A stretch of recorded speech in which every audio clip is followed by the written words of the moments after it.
नमस्कार। आज का कार्यक्रम एक प्रार्थना से हम शुरू करेंगे। हे प्रभु, हमें शक्ति दो, हर पल धैर्य और प्रेम की भक्ति दो। दिव्यांगता को भी दिव्यता में बदले हम हर बच्चे को आत्मनिर्भरता की शक्ति दो। हे प्रभु, हमारे बच्चों पर वरदान करो, उनके जीवन को सक्षम और आसान करो। सबके दिल में उनके लिए प्यार जगाओ, स्वीकारता का सच्चा एहसास दिलाओ। जो नजरें करे तिरस्कार, उन्हें ज्ञान दो। दया नहीं, सम्मान करे, इसका भान दो। हे प्रभु, हमारी विनती स्वीकार करो। दुखों के बादल हटा खुशियां भर दो। दुनिया के झंझावत हमें ना डिगाए, हर कदम पर हमें ऐसा संबल दो। सपनों के पंखों को उड़ान दो प्रभु, मुश्किलों में भी आनंद का भान दो प्रभु। ये सीएमए रविंद्र कुमार दुबे द्वारा लिखी गई कविता है।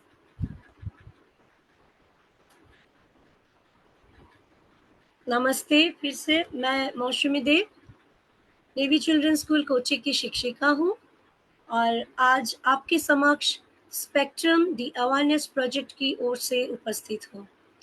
हमारा इस साल का थीम है चेंजिंग माइंडसेट्स, जिसका उद्देश्य समुदाय की उस महत्वपूर्ण भूमिका के प्रति जागरूकता फैलाना है जो ऑटिज्म स्पेक्ट्रम पर बच्चों, युवा, वयस्कों और विकलांग व्यक्तियों के परिवारों के समर्थन में निभाई जाती है। एक दुनिया ऐसी भी, समझिए पालकों से विशिष्ट बालकों की दुनिया। ये पुस्तक उनके अनुभवों को साझा करती है, कैसे उन्होंने स्पेक्ट्रम पर मौजूद अपने बच्चों की परवरिश की, किन चुनौती का सामना किया और उन्होंने अपनी अनोखी राह कैसे खोजी। स्पेक्ट्रम द अवेयरनेस प्रोजेक्ट की टीम अब इन माता-पिता और देखभाल करने वालों के साथ एक संवाद श्रृंखला का आयोजन कर रही है।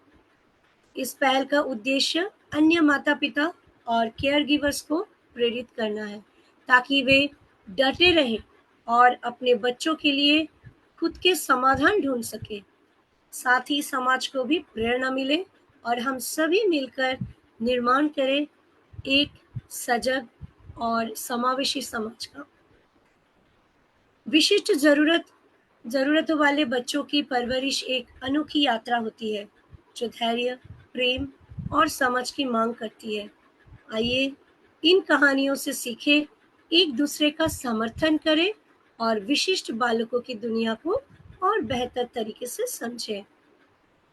आज हम जिनसे मिलने जा रहे हैं, वे एक बहुत ही खास और प्रेरणादायक परिवार है।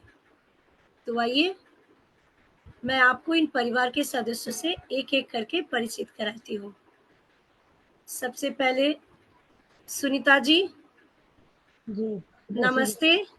जी, नमस्ते मैम, जय श्री कृष्णा। जय श्री कृष्णा सुनीता हाँ, जी।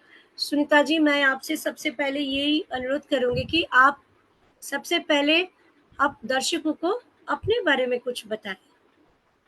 हाँ जी, मेरा नाम सुनीता दुबे है और मैं प्रांजल दुबे की मम्मी हूँ। मेरी बेटी है प्रांजल दुबे, 28 ईयर्स हो चुके हैं उसको अभी, और मैं उसकी बेटी हूँ। और वैसे मैं स्टाफ नर्स हूँ मेडिकल डिपार्टमेंट से, और काफ़ी स्ट्रगल के बाद यहाँ तक पहुँची हूँ। पहले मैंने हम लोग उसको लेके शिफ्ट हुए थे, तो ऐसा चल रहा था कि उसे यदि बच्चा नॉर्मल है या नहीं, यही कंफर्म नहीं हो पा रहा था। फिर जैसे मुझे भी ऐसा लगता था कि मुझे इनको कुछ करने के लिए अपने लिए कुछ करना होगा। मतलब मैं जब तक खुद अपने पैरों पे ना खड़ी होंगी तो मैं इसे कैसे संभालूंगी। तो मैंने इंदौर शिफ्ट होकर स्ट्रगल किया। 12th बायो से करने के बाद मैंने जीएनएम नर्सिंग की ट्रेनिंग करी और जॉब किया। उसके बाद प्रांजल की ट्रेनिंग शुरू हो गई। बहुत बढ़िया। सो आपने पहली बार कब महसूस किया कि जो बेटी आपकी है प्रांजल, तो उसको अतिरिक्त सहयोग या सहायता की आवश्यकता है? और उस समय से लेकर निदान मतलब डायग्नोसिस तक की प्रक्रिया आपके परिवार के लिए कैसी रही? वैसे तो बहुत दुखद है मैम, ये पहली बार पता लगना कि जब प्रांजल ऐसी थी, वो दिन बहुत तकलीफदायक था। लेकिन मेरी एक छोटी बेटी है उससे, और वो 13 महीने छोटी है उससे। तो जब छोटी बेटी मेरी चलने लगी, बात करने लग गई, और ये 2.5 साल की हो गई, और वो 8 महीने में ही चलने लगी थी, तब हमें लगता था कि प्रांजल अभी तक क्यों नहीं चल रही। क्योंकि ऐसा एक हादसा हुआ था कि गर्म पानी में गिर गई थी प्रांजल, किसी कारणवश। घर में पास में एक मेरे कजिन परिवार थे, उन्हीं के बच्चे के खिलाते हुए, मतलब गलती तो किसी की नहीं थी, ईश्वर का ही कुछ था वो। तो वो अचानक पानी में गिरने की वजह से उसकी मानसिक स्थिति खराब हुई, या पैदाइश ही ऐसा था, ये कंफर्म नहीं कर पाई आज तक भी मैं, क्योंकि ट्रीटमेंट तो हम आज तक ले रहे हैं, उसकी सारी दवाइयाँ, MRI वगैरह सारे डॉक्टर, पर सभी लोग रिपोर्ट नॉर्मल बताते हैं, कभी कोई किसी ने प्रॉब्लम नहीं बताई उसकी।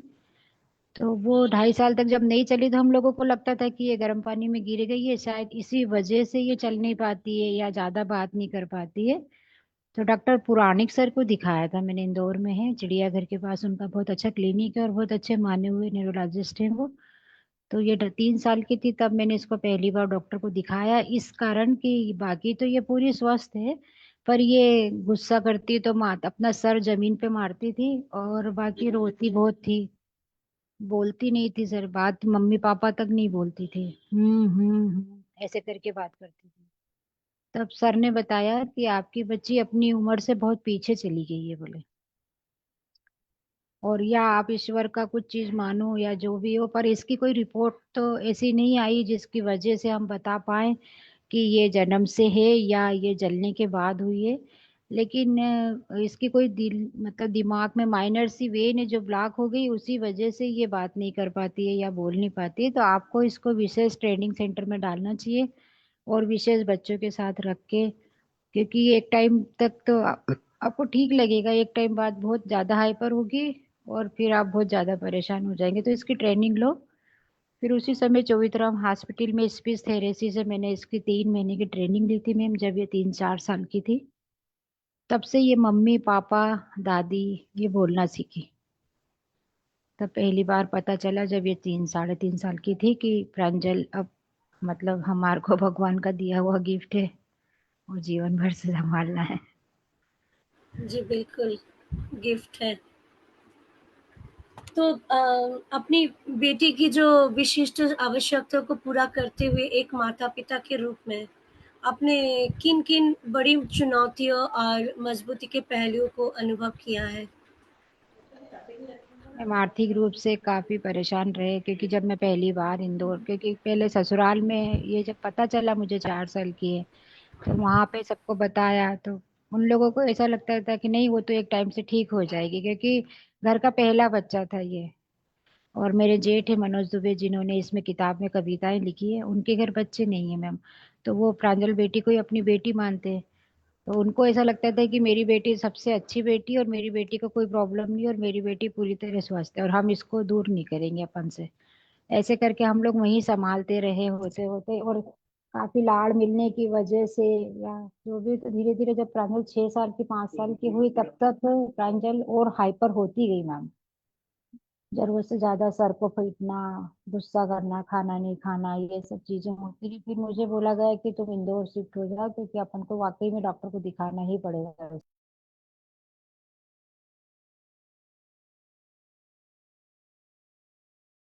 मैम आप म्यूट हो गए हैं, और शायद उनके यहाँ फोन आ गया है कोई।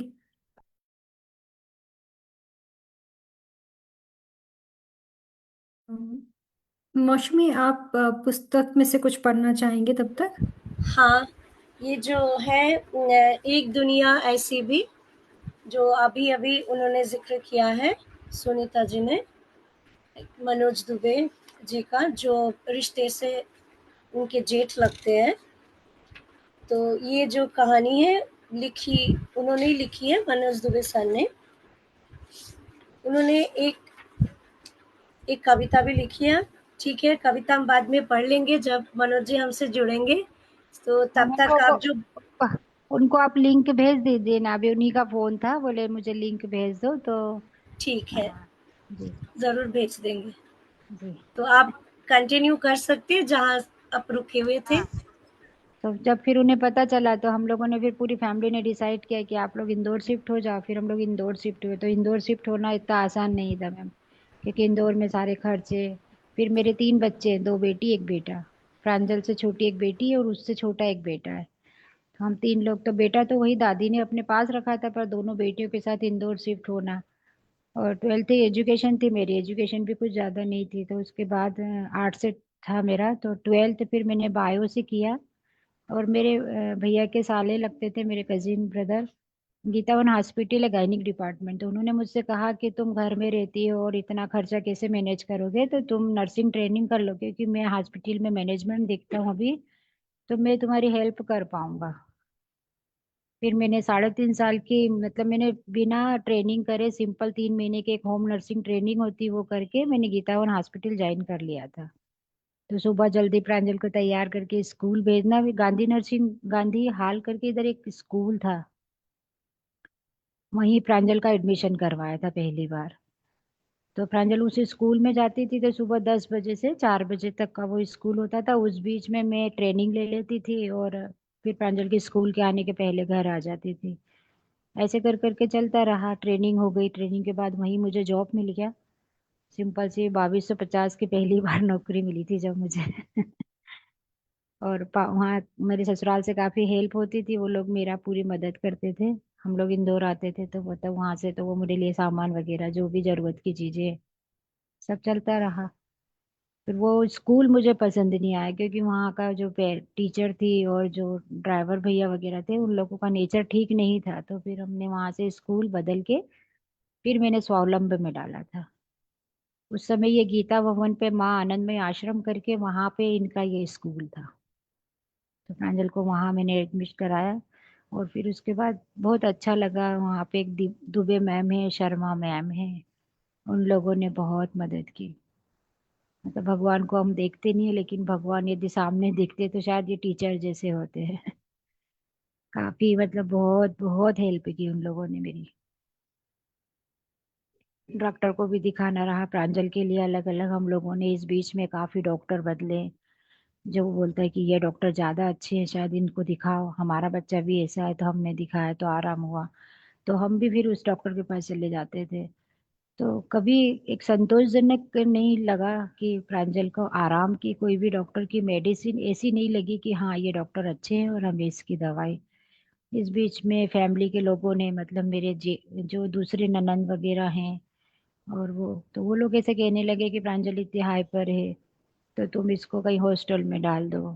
जब छोटी थी प्रांजल तो बोले अभी से हॉस्टल में डाल दोगे आप लोग, इसकी ताई जी है, उन लोगों ने कहा मुझसे। तो मैंने कहा नहीं, बेटी ये कैसे डाल सकते हैं, बेटी तो नहीं भेज सकते, बेटा होता तो शायद सोचते, लेकिन अपना बच्चा तो हम ऐसे नहीं भेज सकते बाहर। फिर प्रांजल बीच में बहुत ज्यादा परेशान करने लगी थी जब ये 11-12 साल की हुई थी मैम। उस समय प्रांजल पूरा टाइम परेशान करती थी एक जैसा, मतलब बस चिल्लाना, रोना, खाना फेंक देना। 1-2 बार तो टीवी फोड़ दिया इसने। बड़े बड़े नुकसान करती थी। तो मैंने कोशिश करी कि चलो मैं इसको हॉस्टल डाल देती हूँ। इंदौर के जितने ऐसे बच्चों के स्कूल है, मैं सारे बच्चों के स्कूल गई मैम। मैंने खूब मतलब बहुत सर्वे किया इस बच्चों के स्कूल को लेके। लेकिन मुझे एक स्कूल ऐसा नहीं लगा कि यहाँ अपना बच्चा अपन छोड़ सकते हैं। वो बाहर से दिखता बहुत अच्छा, जब हम अंदर उस स्कूल में जाते हैं ना, तो वो बच्चों की हालत इतनी दर्दनाक होती है कि आप बर्दाश्त नहीं कर सकते। और खास करके जो गवर्नमेंट के बनाए हुए जो ऐसे हैं बच्चे, और गवर्नमेंट के बनाए हुए जो ऐसे स्कूल है, जहाँ पर इंदौर में एक परदेशी पूरा करके है, वहाँ पर एक ऐसा बच्चों का स्कूल है, हॉस्टल टाइप। वो तो बहुत ही मतलब इतना दर्दनाक है, मैं आज भी उस बारे में सोचती हूँ तो मेरा मन बहुत ज्यादा दुखी होता है। बच्चों को ऐसे भेड़ बकरियों की तरह अंदर बंद करके रखा है। लाइट शाम के समय से एक जीरो बल्ब जला के रखते हैं। बहुत सारे मच्छर हो रहे हैं, बच्चे से गंदे तरीके से रहते हैं। मतलब मुझे लगता है हाँ, बच्चों का कसूर थोड़ी है इसमें। भगवान ने हमें दिया है, हमने खुद से बच्चा करा है। बच्चा खुद से बोल के नहीं आया कि मैं आपके घर आ रहा हूँ। हमने उसको जन्म दिया, बच्चा खुद से अपने घर आया। अब ये हमारे भाग्य की कोई चीज हमें अच्छी मिले या कोई चीज हमें बुरी मिले, हमें एक्सेप्ट तो करना पड़ेगा ना उसको। कभी कभी दो बहन भाई हैं, ये छोटे वाले ये गुस्सा करते हैं कि ये कितना परेशान करती है और हमको नहीं रहना इसके साथ। छोटे थे तब बहुत उनको गुस्सा आता, जब जैसे जैसे बच्चे बड़े होते गए उनको समझाया नहीं, अपनी बहन है अपन को इसके साथ ही रहना है, और अपन नहीं संभालेंगे तो कौन संभालेगा। फिर धीरे धीरे बच्चों में भी समझ आ गई और आज वो दोनों मिलके उसको काफी अच्छे से संभालते भी हैं, उसका ध्यान रखते हैं। छोटी बेटी है मेरी, वो उसका काफी ध्यान निलाना, जैसे मैं इस जॉब करती हूँ, मैं डीपीएस स्कूल में चली गई मैम आजकल, तो वहां पर सुबह जल्दी जाना होता है, तो छोटी बहन उसको नहलाती है, तैयार करना, बराबर स्कूल भेजना। दादी है, दादी भी उसके साथ बहुत मेहनत करती है। जैसा स्ट्रगल का जीवन चलते रहा है, अभी तक भी चल ही रहा है। पर प्रांजल में कोई भी डॉक्टर को लेके कोई संतोषजनक नहीं हुआ, क्योंकि मुझे नहीं लगता है कि ये बच्चे डॉक्टर से ठीक होते हैं शायद। इनको खुद से अपन को ट्रेनिंग देके, इनके संग प्यार मोहब्बत से लेके, इनके नेचर के अनुसार इनके साथ चलना होता है। ये हाइपर हो तो ये किस चीज से हाइपर हो, इस चीज को नोटिस करके इनको प्यार से समझाओ, और इसी चीज से ये सही होते। बाकी ऐसे अपन सोचो कि दवाई से डरा के तो नहीं समझते। काफ़ी संघर्षपूर्ण था। तो अभी जो आपने विद्यालय के बारे में बताया है, तो विद्यालय और शिक्षकों के साथ आपका अनुभव कैसा रहा? 1-2 ऑलरेडी आपने हमसे साझा किए। तो क्या उन्होंने आपकी बेटी की सीखने की शैली और सामाजिक विकास को समझने व सहयोग करने में मदद की? टीचर की हाँ तरफ से कुछ भी आया? हाँ जी मैम, उन्होंने काफी मदद की। प्रांजल पहले मतलब बात नहीं करना था और बहुत परेशान करती, अकेले रहना पसंद करता था, लेकिन स्कूल जाने के बाद वो सबके संग खेलना थोड़ा पसंद करती है। स्कूल में उसको सबसे ज्यादा डांस करना पसंद है। डांस, तो वो डांस वहाँ पे मैम लोग भी उसके लिए म्यूजिक लगाते हैं, वो डांस करती है। और कोई फंक्शन होता है तो भी वो स्टेज पे खुद से चली जाती है, उसको कोई इनवाइट करे ना करे। लेकिन कोई दूसरा बच्चा यदि डांस कर रहा है तो वो तुरंत उस स्टेज पे जाके उसके साथ मिलके डांस करती है, और मुझसे कहती है आप भी आओ और अपन दोनों डांस करेंगे। तो और स्कूल की टीचर ने तो बहुत ही ज्यादा अच्छी है, और उन्होंने खूब अच्छे से सारा संभाला। दुबे जी, जो दुबे मैम है, उनने काफी सहयोग करा मेरा इस बात को लेके। जब भी प्रांजल हाइपर होती है या कुछ हुआ तो उन्होंने कभी मुझसे ज्यादा कंप्लेंट नहीं की इसकी। प्रांजल कई बार वहाँ उन बच्चों को गुस्से में काट लेती है या मार देती है या कुछ, तो वो समझाती हैं कि देखो, हम यदि प्रांजल को इसको घर भी भेज देंगे, बंद कर देंगे यदि स्कूल से इसको, तो इसके मदर फादर भी तो उसको संभालेंगे ना, बोले फिर वो लोग भी तो कितना परेशान होंगे। इसलिए आप बोले इसको संभालो। और कुछ टाइम वो अपने ऑफिस में बिठा के रखती है। एक शर्मा दीदी हैं, दो एक दीदी तो चली गई हैं, अब नई वाली सब टीचरें आई हैं, उनमें से किसी का नाम मुझे बराबर पता नहीं है, लेकिन पूरे स्वावलंबी का जो परिवार है वो बहुत बहुत बहुत अच्छा परिवार है। और उन्होंने सभी ने मिलकर इन सारे बच्चों को बहुत अच्छे से, मेरी प्रांजल से नहीं मैम, वहाँ के सारे बच्चों को वो बहुत ही प्यार से और बहुत तरीके से संभालते हैं। हमेशा सिक्योरिटी का ध्यान रखते हैं कि फीमेल लड़की है, तो वहाँ कोई मेल स्टाफ ऐसा नहीं है जिसके कारण बच्चे को कभी कोई प्रॉब्लम हो। टीचर बहुत, और स्कूल भी बहुत अच्छा है, मतलब ऐसा स्कूल मुझे नहीं लगता है कि कोई दूसरा होगा। स्कूल बहुत है, लेकिन यहाँ पे जिन लोगों का जो नेचर है एकदम फैमिली वाला, कि वो कभी बच्चों को बच्चा नहीं समझते। जैसे बच्चा कोई पोटी कर लेता है, कोई गंदा करता है, तो वो टीचरें ही मिलके सारे बच्चों के साथ अच्छे से रहती है। कोई बच्चा खाना नहीं खा पाता है तो हाथों से खाना खिलाना, ये सब चीजें रही। स्कूल का तो बहुत बड़ा हम लोगों के ऊपर सहयोग है, और आज हम थोड़े सुकून से रह पाते। प्रांजल स्कूल जाती है इतनी देर, यदि वो स्कूल नहीं बुलाए तो हम लोग काफी परेशान हो जाए प्रांजल को लेके, लेकिन स्कूल जाते जाते उसमें थोड़ा सा पेशेंस आता है। वहाँ दिन भर उससे जो एनर्जी उसकी वेस्ट होती है, उसके कारण वो घर पे आके थोड़ा सुकून से रह लेती है। और वो लोग सिखाने की तो बहुत कोशिश करते हैं, वहाँ के बाकी बच्चे बहुत सारी चीजें सीखते हैं, जैसे फ्लावर बनाना, दीपावली के समय दीपक बनाना, गणेश जी बनाना, कलर बनाना, ड्राइंग करना। तो ये क्या करती है, एक कोरी कॉपी पे ड्राइंग के सारे पेन डाल के और बस ऐसे ऐसे करके बना दिया, देखो कितना अच्छा है। फिर हम तारीफ करते हैं, हाँ प्रांजल बहुत सुंदर बनाया, बहुत प्यारा, एक बढ़िया, एक नंबर प्रांजल, बहुत अच्छा कलर करती, तो खुश होती है। पढ़ने का बहुत शौक है, पर पढ़ते आता नहीं तो बोर होती है, ABCD तक लिखती है। और बड़े इससे कापी किताबें रख के बैठती है खुद से, और A mummy A. B for ball, ball ऐसे करके पढ़ती है। और 5-10 मिनट पढ़ती है, एकाग्रता कम है उसके अंदर। लेकिन सबसे अच्छा उसे डांस करने का बहुत शौक है, और डांस भी बहुत अच्छा करती है। मैं आपको वीडियो भेजूंगी उसके डांस के। जी, ज़रूर मुझे उसका वीडियो का इंतज़ार रहेगा।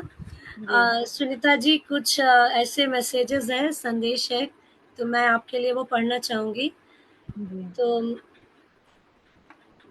दुबे जी लिखते हैं, सुनीता जी ने जॉब करते हुए बड़े धैर्य के साथ प्रांजल को प्रशिक्षित किया, तो वो आपको बधाई दे रहे हैं। Thank you sir. और भी कहते हैं, सभी शासकीय केंद्रों की लगभग एक ही स्थिति है, जो आपने अभी साझा किया है, उन्होंने सहमत जताई है। जी फिर वो कहते हैं, स्वावलंबन केंद्र की टीम बहुत ही समर्पित है, वहाँ के सभी पेरेंट्स संतुष्ट हैं। स्वावलंबन को Indore society for mentally challenge संचालित करती है, उन्होंने उनका नाम भी लिखा है जो जी संचालक है उनका। जी। स्वाति लिखती है, माता पिता, परिवार के सदस्य और स्कूल बच्चों के लिए बहुत ही अहम है। ये तो सही है, हम सही है मैम। सबके लिए, बिना उस नहीं हो सकते, एक नहीं ट्रायंगल है, नहीं। माता पिता ट्रायंगल। स्कूल, हाँ बिल्कुल बिल्कुल। तो आपने ऑलरेडी हमसे साझा किया कि उसको बहुत ही पसंद है, रुचि है डांस करना। डांस तो करने की। और क्या-क्या प्रतिभाएँ उसमें हैं, और कौन से गुण हैं जिन पर आपको सबसे अधिक गर्व महसूस होता है, प्रांजल?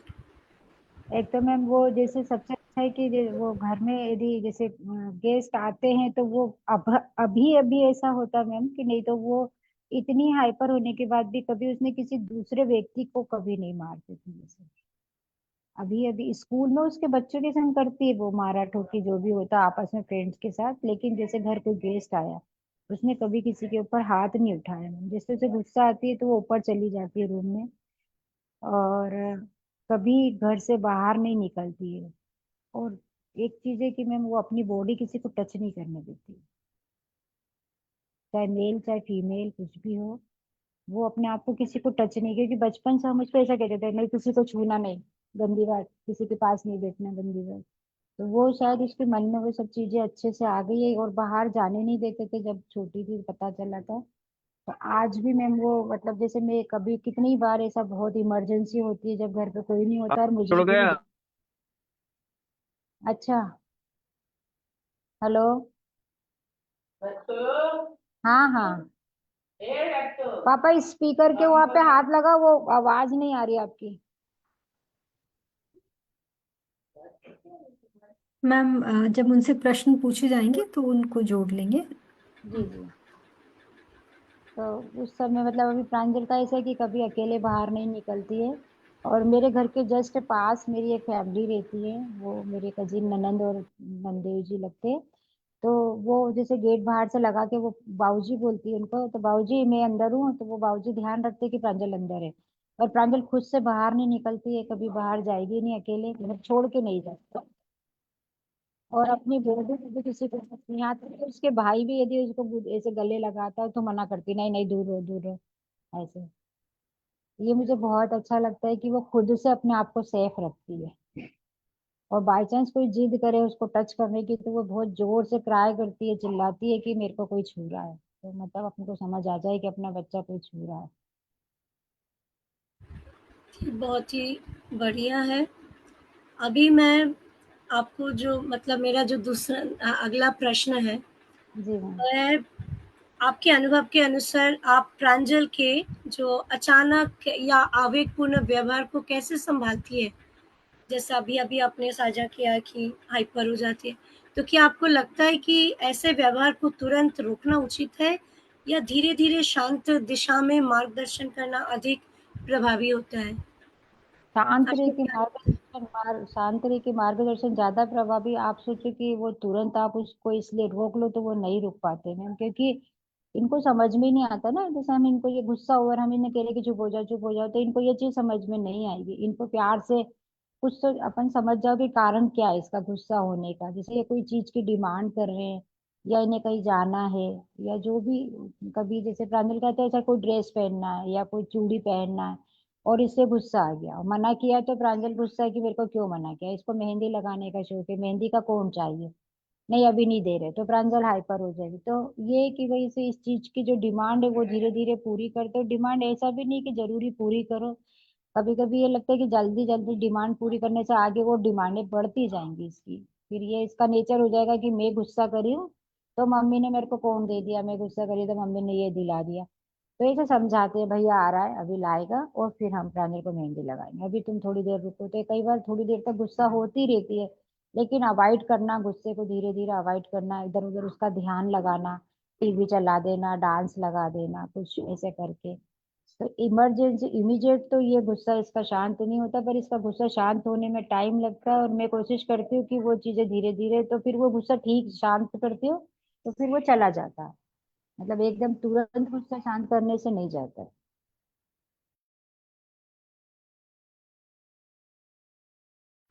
तो अभी मेरा जो अंतिम प्रश्न है वो आपसे है। जी। तो आप उन अभिभावकों को और शिक्षकों के लिए आप क्या संदेश या सलाह देना चाहेंगी जो ऑटिज्म स्पेक्ट्रम पर बच्चों की देखभाल या शिक्षा से जुड़े हैं? हाँ,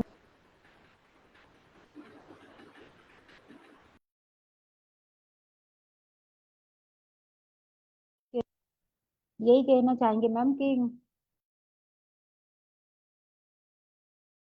कि ऐसे बच्चों को एक्सेप्ट करो, और समाज में इनको भी रहने का उतनी अधिकार है जितना नॉर्मल बच्चे को रहने का अधिकार है। ये तो भगवान का दिया गिफ्ट है मैम। सामान्य बच्चों के संग यदि खेलते हैं तो सामान्य बच्चे उनको भी एक्सेप्ट करें, किसी फंक्शन में जाते हैं तो वहां पे इनको उस नजर से नहीं देखा जाए कि इनका बच्चा ऐसा है।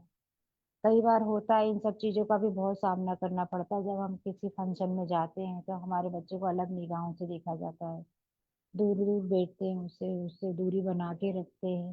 तो इनको समानता दी जाए, और जो फैमिली सक्षम नहीं है कि बच्चे का आगे की ऐसी ट्रेनिंग दिलवाए, या जो आगे बहुत सारी चीजें मैं भी नहीं कर पाई हूँ, तो बहुत सारी ऐसी ट्रेनिंग है जहाँ पे प्रांजल को मुझे भेजना रहा था, लेकिन आर्थिक तंगाई के कारण मैं नहीं कर पाई।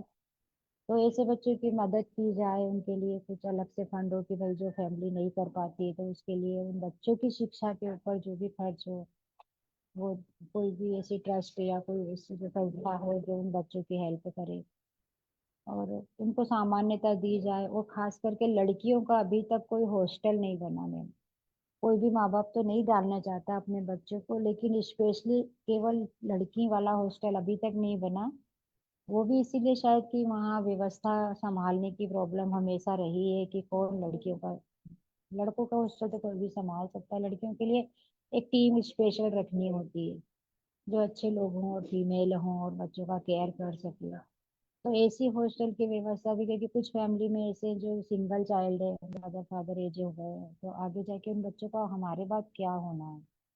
जब तक हमें, तब तक तो हम उनके केयर कर लेंगे, लेकिन जब हम नहीं रहेंगे तो हमारे बच्चे को कौन क्या कर पाएगा, कौन ध्यान पाएगा, जिनके तो सिस्टर ब्रदर है तो वो ध्यान रख लेंगे। तो ऐसे बच्चों के लिए एक स्पेशल छोटा मोटा जो भी हो एक हॉस्टल टाइप होना चाहिए, लेकिन वो व्यवस्थित होना चाहिए, जहाँ मदर फादर वाली फैमिली और ऐसा सारा बैकग्राउंड मिले बच्चों को। बाकी तो चल ही रहा जो स्ट्रगल का जीवन सारा। का ये कंसर्न, ये सोच और ये संदेश हम आशा करते हैं ज़्यादा से ज़्यादा लोगों तक पहुँचे और जी। इसकी कुछ ना कुछ बंदोबस्त या व्यवस्था हो जाए। हाँ जी, हाँ हमारे जी। साथ जुड़ने के लिए आपका बहुत बहुत धन्यवाद। Thank you ma'am. स्वस्थ रहिए। प्रांजल को भी बहुत बहुत आशीर्वाद। मनोज जी नमस्ते।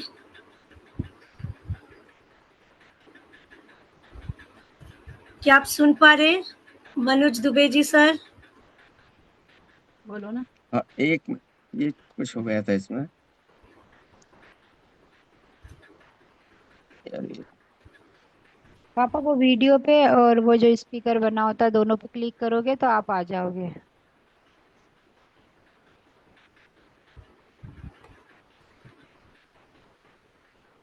तो तब तक मैं और कुछ मैसेजेस है पढ़ हेलो। लेती। हाँ जी नमस्ते सर। नमस्ते, प्रणाम। प्रणाम क्या आपको। आप आपका वीडियो ऑन कर सकते हैं? हाँ, मैं करता हूँ। पूरी स्क्रीन कहाँ चली गई? अरे एक मिनट। कम चलाते हैं ना फोन तो दिक्कत आती है, और अभी मीटिंग इस टाइप से अटेंड करने में। मैं करिए, स्टार्ट माय वीडियो, या हाँ। है ना। आपका हार्दिक स्वागत है सर। जी नमस्कार, प्रणाम। आपने जो ये किताब लिखी है उसके बारे में भी हमारी बात हुई है। वो जी जी कविता पढ़ी है जो दिल को बिल्कुल छू गई है। जी, लाइक आपका। से प्रांजल हमारी भी बेटी है, जैसे हम ही लिखे हुए शब्द आपके हैं। जी जी तो आपसे मैं ज़्यादा आपका समय नहीं लूँगी, 2 प्रश्न मैं आपसे करूँगी। तो मैं जी जी। सबसे पहले आपसे ये पूछना चाहूँगी कि आपने प्रांजल को अपनाया और उसका अत्यंत प्यार और समर्पण से पालन-पोषण किया। तो इस रिश्ते हम्म। ने आपके जीवन को किस तरह बदला और समृद्ध किया? पहली बात तो ये कि हम प्रांजल को अपनाते हैं, उसके पहले ही प्रांजल ने हमको अपना लिया।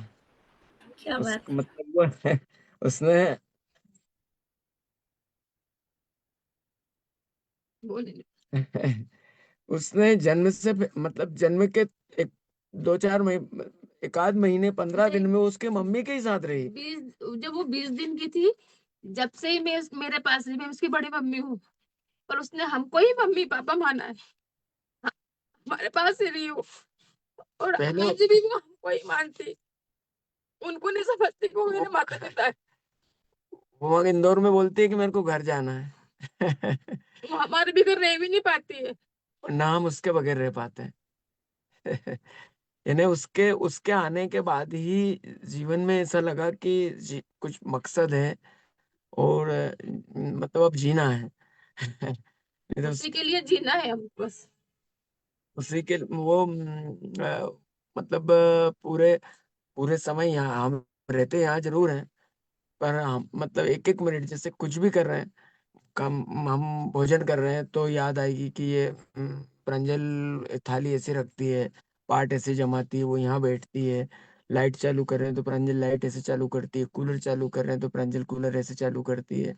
ये कमरा बनाया तो टाइल्स लगवाई तो प्रांजल कहाँ बैठेगी, ये इस पर फिसलने का डर तो नहीं रहेगा, उसके लिए पार्ट कौन सा रहेगा, उसके लिए सोफा कौन सा रहेगा, वो कौन सा नल चालू करेगी, वो काम हर चीज। और अम, मतलब कुछ भी किसी भी कार्यक्रम में हो, किसी भी प्रोग्राम में हो, मैं कभी हूँ मंचों पे लगातार मेरा रहता है। मैं अभी 10 मिनट पहले ही बस में से उतर के आया हूँ, रास्ते में मीटिंग शुरू हो गई थी, मैं कनेक्ट नहीं हो पा रहा था, नेटवर्क की समस्या थी। तो रास्ते में भी ये बेचैनी, और मतलब और जो मैं शिक्षक हूँ, तो ल- बेटी के आने के प्रांजल के बाद में एक लक्ष्य बन गया है कि दुनिया वो जितनी सारी बेटियां हैं, वो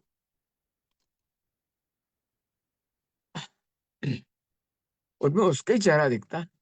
और उस तरह से हम लोग मतलब ज्यादा से ज्यादा, क्योंकि मैं शासकीय स्कूल में हूँ, गरीब बच्चे पढ़ते हैं बहुत, जो आर्थिक स्थितियां ठीक नहीं है उन बच्चों की, कुछ बच्चों के पापा मजदूरी करते हैं, कुछ बच्चे खुद मजदूरी करते हैं, और इस तरह से वो पढ़ने आते हैं। सेकेंडरी स्कूल में हूँ मैं, मतलब मैं बड़े बच्चों को पढ़ाता हूँ, 11वीं 12वीं के बच्चों को। तो वो सारे बच्चों में मतलब मन में ऐसा लगता है कि मैं अपनी बेटी के साथ तो नहीं रह पाया, पर मैं इनके साथ रह रहा हूँ, और मैं इन बच्चों के लिए क्या कर सकता हूँ। वो सारी प्रेरणा मेरी बेटी से ही मिलती है, चाहे मेरा स्कूल हो, चाहे मेरा बोलना हो, चाहे मेरा लिखना हो, सब में वही समाहित है। ये तो इस लेख में और कविता में बिल्कुल झलक रही है। जो आपकी जो भाव है, भावना है, सब। मतलब और कोई भी त्योहार हो, कहीं भी जाना हो, पिकनिक पे जाना हो, कुछ भी हो, उसके बिना हम मतलब हम उसके बिना सांस नहीं ले पाते। और अगर वो नहीं है उस चीज में, तो वो फिर मतलब उसमें उसमें आनंद ही नहीं आता, वो चाहे कितनी हाइपर हो जाए, वो चाहे कितनी नोच दे। ये मेरी माँ खड़ी है, दादी उसकी पीछे। नमस्ते माँ जी। नमस्ते नमस्ते। ये हमारा मूल घर है काटा फोड़ का, जहाँ पुश्तैनी घर है ये हमारा, यही हम लोग रहते हैं। और बस यही इच्छा है कि रिटायरमेंट तक तो यहाँ रहना है। रिटायरमेंट के बाद फिर बाकी की जिंदगी प्रांजल के साथ ही काटनी है, क्योंकि प्रांजल के साथ ही वो हम लोग क्या है कि उसके साथ रहने के लिए पूरे जीवन भर तरसते रहे जब से वो यहाँ से गई है। बचपन में तो उसके साथ रह ली है, पर उसके बाद में क्योंकि और मैं अभी भी उसको नहीं जाने देता, पर हमारे यहाँ स्कूल नहीं है। हमारे यहाँ यानी ये जो स्कूल वाले लोग हैं, इन्होंने प्राइवेट स्कूल में वो जाती थी, तो डॉक्टर साहब ने भी ये कहा कि बोले आप इसको अगर ये सामान्य स्कूल में पढ़ाओगे तो ये इसको और तकलीफ होगी, बोले इसको उसी तरह के स्कूल में रखना पड़ेगा। अब हाँ वो मैम, हमने पापा एक मिनट में बीच में बोलना चाहूंगी मैम कि आप ये संदेश भी भेजिए कि ऐसे ग्रामीण क्षेत्रों में ऐसे बच्चों की स्कूल नहीं है, और वो मदर फादर अपने बच्चों को ट्रेनिंग सेंटर में डालना चाहते हैं, लेकिन किसी कारणवश उन लोगों के बच्चे, हम लोग ने जैसे मैं एक फैमिली थी तो हम इंदौर शिफ्ट हो गए, लेकिन किसी की फैमिली ऐसी हो नहीं सकती कि जहाँ शिफ्ट हो सकते, तो वो बच्चे काफी स्ट्रगल कर रहे हैं। और ऐसे ग्रामीण क्षेत्रों में बहुत सी संस्था अलग अलग डालनी चाहिए ताकि वहाँ ये बच्चों को शिक्षण मिल सके, इनकी संस्था में जाके ये बच्चे थोड़ा सा अपने आप को समझ सकें कि हाँ भाई इन लोगों के लिए भी कुछ अलग से किया गया है। जी, हमारा पूरा विश्वास है कि आपकी आवाज़, आपका ये कथन पहुँचे हर हेलो जी। हाँ, मतलब वो अच्छा, जब अभी ईश्वर की कृपा है कि अभी जिस स्कूल में प्रांजल जाती है वो स्कूल बहुत अच्छा है, और वहाँ पे दुबे दीदी और वो जितने भी लोग वहाँ पे हैं वो सब बहुत अच्छे लोग हैं, और लगातार उनका उनका जो मतलब उनका प्रेम, वो प्रांजल वहाँ इतनी उत्पात मचाती है, कई बार नाराज मतलब गाँव से जाती है तो वो बिल्कुल 8-15 दिन उसके दिमाग में गाँव भी घूमता है, और वहां भी वो दिन भर ये कहते रहते हैं कि गाँव जाऊंगी गाँव जाऊंगी, बस मैं तो उसके दिमाग में एक ही रट रहती है कि मेरा घर गाँव पे है और मेरे को गाँव जाना है मेरे मम्मी पापा के पास। तो उसके दिमाग में वही धुन लगी रहती है, तो वो उसके कारण कई बार हाइपर भी होती है। तो स्कूल का स्टाफ इतना अच्छा है कि उसकी मार खा लेते हैं, वो कुछ बर्तन फेंकती है वो बर्दाश्त करते हैं, किसी बच्चे को कोई चोट पहुंचा देती है तो उसको भी वो लोग बर्दाश्त करते हैं। और उन्होंने हम जितना संभाल पाते हैं हमसे ज्यादा अच्छा तो स्कूल ने संभाल रखा है। वो बहुत अच्छे तरह से 9 बजे ही वो गाड़ियां जाती है, 9 साढ़े 9 बजे लेने के लिए, और 5 बजे तक पूरी वो जवाबदारी के साथ और इतने लंबे समय से वो लोग संभाल रहे हैं। और बस यही भावना थी कि मतलब मैंने तो ये भी सोचा कई बार कि कोई ऐसी छोटी मोटी अब इतनी स्थितियां ठीक नहीं है, नहीं तो मैं कार से, और मैं करूंगा, मैं रिटायरमेंट अभी 3 साल बाकी हैं, 3 साल के बाद या तो मैं यहीं से कार से इंदौर से रोजाना आना जाना करूंगा, जी, क्योंकि हम करीब 80 किलोमीटर हैं यहाँ से हम, पर हम हो गया हम पूरा पूरा मतलब जी जी ऐसा लगता है कि उसके बिना कैसे जी लिए। और क्योंकि इंदौर के आस जैसे मैं कभी हूँ और मैं रात में इधर उधर से आता हूँ तो वो मेरी इच्छा होती है कि मैं प्रांजल के पास चला जाऊँ। कई बार मैं ये सोच के नहीं जा पाता हूँ कि हम पति पत्नी दोनों बात कर लेते हैं, बहू से बात कर लेते हैं, और ये सोच के नहीं जा पाता हूँ कि मैं जाऊंगा तो वो अभी वो आई पर होगी, तो हम लोग फिर भी हम 8 दिन 10 दिन, बस 15 दिन तो बहुत हो गए, 15 दिन में तो कोई ना कोई पहुंच ही जाता है पति पत्नी दोनों में से। और है बात बात सुबह शाम सुबह शाम दोपहर, कभी वीडियो कॉल, और हमारा सबसे अच्छा दिन वो होता है जिस दिन वो अच्छी तरह से बात करती है। अगर जी, उसको जी, रोते हुए देख ले वीडियो उसको कॉलिंग तो रोते डेली हुए देख होता है उसके लिए, रोज जी। तो वीडियो। आपने जो ये रोज। कविता लिखी है, मतलब आपसे हम्म, आप भावुक हो रहे हैं, मुझे जी। समझ आ रहा है। तो साथ में मैं इसीलिए ये भी पूछ रही हूँ आपको ताकि आप बता पाएँ हम सबसे कि आपने जो ये कविता लिखी है, मेरी बेटी जी। स्कूल जा रही है, तो इस लेखन कार्य के पीछे आपकी भावनाएँ और प्रेरणा क्या थी? और आप चाहते हैं कि पाठक प्रांजल के बारे में क्या महसूस करे या समझे? मतलब इस लेखन के पीछे नहीं, मेरे जितना भी लेखन है उस सब में उसकी झलक कहीं ना कहीं से है। मेरी बेटी स्कूल जा रही तो सीधी की सीधी उसी की कविता है। पर मैंने जितना भी लिखा है, मेरी एक कविता है, कलेजे के टुकड़े की कर दी विदाई। मैं जानता हूँ कि प्रांजल की शादी अ, नहीं हो पाएगी, परंतु वो जो मतलब कल्पना में तो हमारे चलता रहता है कि हमारी बेटी की विदा होगी, हमारी बेटी स्कूल जा रही है, वो हाथ हिला रही है, वो आप जो उसमें देख रहे हैं, उस कविता में आपने जो देखा, और पापा का और बेटी का जो रिश्ता है, वो चूंकि मैं लिख सकता हूँ इसलिए मैंने व्यक्त कर दिया, उसकी माँ नहीं लिख पाती हैं तो वो रो रो के व्यक्त कर लेती हैं। इस तरह से वो हम दोनों पति पत्नी यहाँ से मतलब वो हमारी धुन में वो ही रहती है कि उसके लिए क्या करना है, और हमारी सोच में भी वही रहती है।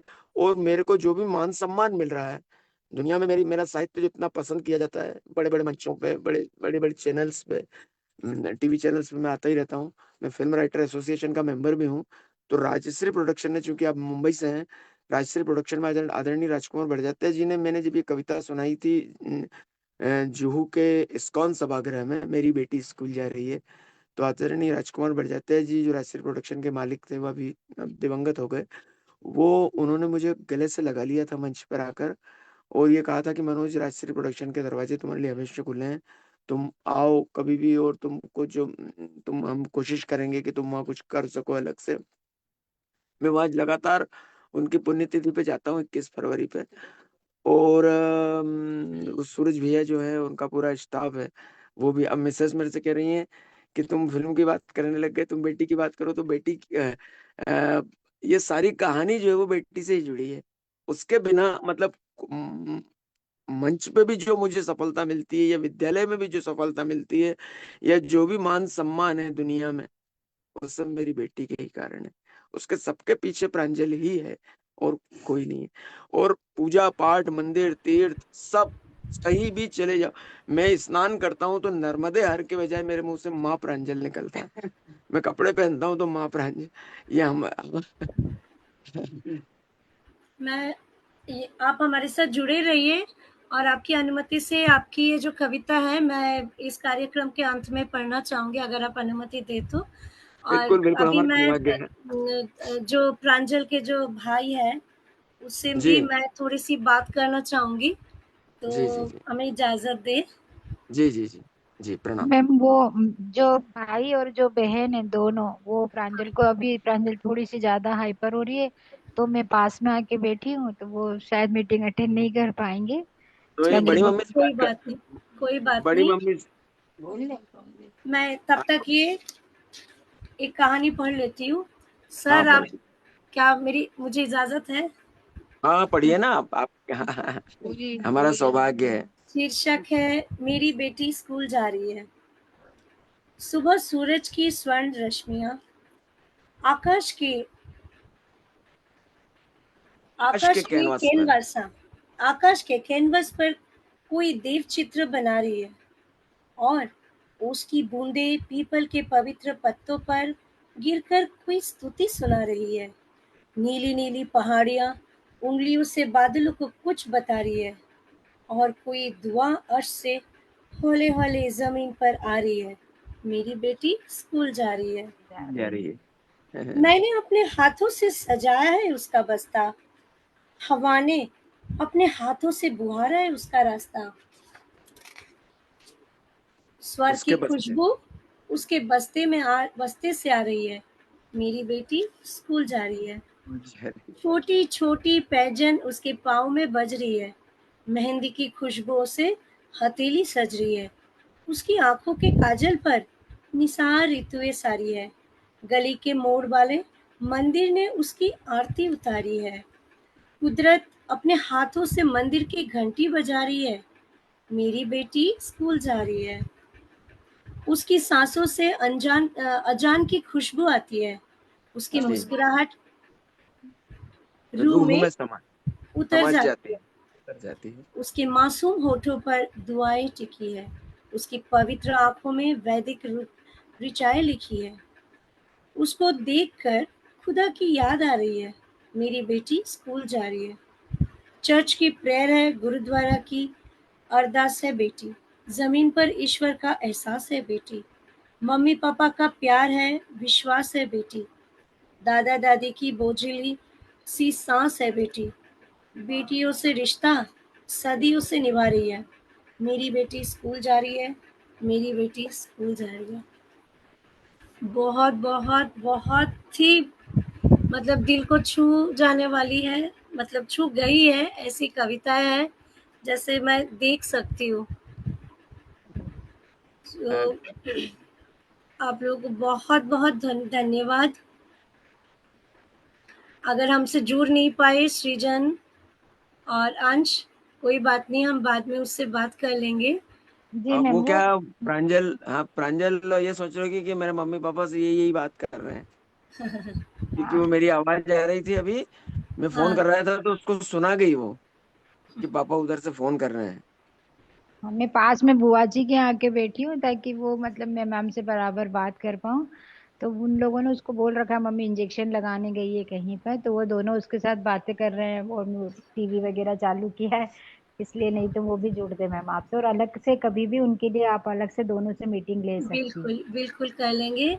सो जी। मैं स्पेक्ट्रम दी अवेयरनेस प्रोजेक्ट का दिल से आभार व्यक्त करना चाहती हूँ। आपके आपका भी द्वारा आभार। हमें इस आपका महत्वपूर्ण पहल आपका भी आभार। और हम हमारी बेटी के लिए आप कुछ सोच सकते हैं, कुछ कर सकते हैं और भी, और उसमें हम कुछ कर सकते हैं, या उस जैसे बच्चों के लिए हम कुछ कर सकते हैं, तो आप आदेश करें, और आप जैसा हमको आइडिया देंगे कि ये करना है, ये करना पूरा है। सहयोग देंगे। बेटी के लिए कुछ कर सकते हैं हम कि इसके लिए, और आप ये करिए, इसको यहाँ बताइए, यहाँ बताइए, यहाँ, क्योंकि जी, उसकी सांस से ही हमारी सांस जुड़ी हुई है। जी। और मैं दुबे परिवार का हृदय से आभार व्यक्त करना चाहती हूँ कि उन्होंने अपने अनमोल अनुभव, विचार और भावनाएं इतनी सहजता और खुलेपन के साथ हमसे साझा किए।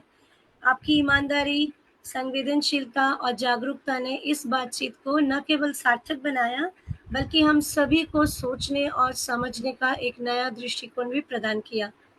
आपका सहयोग और विश्वास हमारे लिए अत्यंत महत्वपूर्ण है।